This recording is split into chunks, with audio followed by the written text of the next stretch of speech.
Hello అండి, మీకు ఈరోజు షర్బత్ చూపిస్తాను. అది షర్బత్ కాదు, షర్బత్ లాంటిది.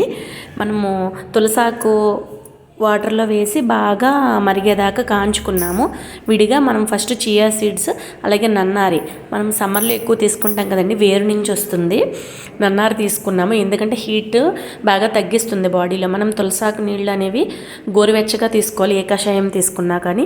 ఆ గోరువెచ్చగా ఉన్న తులసాకు నీళ్ళని స్ట్రైన్ చేసుకుని ఒక గ్లాస్లో వేసుకుని మనం నానబెట్టుకున్న చియా సీడ్స్, అలాగే నన్నారి, మీరు హనీ వేసుకుంటే వేసుకోవచ్చు, కానీ నన్నారి వేసినప్పుడు అవసరం లేదు, తీయగా ఉంటుంది. ఒక లెమన్ స్క్వీజ్ చేసుకుంటే చాలు, సరిపోతుంది. తులసాకు ఏంటంటే మోస్ట్లీ కిడ్నీలు ఫిల్టరింగ్ బాగా యూజ్ అవుతుంది. ఎందుకంటే మనం డే నుంచి చాలా ఫుడ్, లిక్విడ్స్, సాలిడ్స్ తీసుకుంటూనే ఉంటాము. అది ఫిల్టరైజేషన్ చేసుకుంటూ ఉంటుంది కాబట్టి కిడ్నీ పనితీరుకి బాగా పనిచేస్తుంది ఈ కషాయం కనుక తీసుకున్నట్లయితే. మీరు చూడండి, మొత్తం రెడీ చేసాను. అన్నీ మీకు నచ్చితే సబ్జాస్ వేరు, చియా వేరు.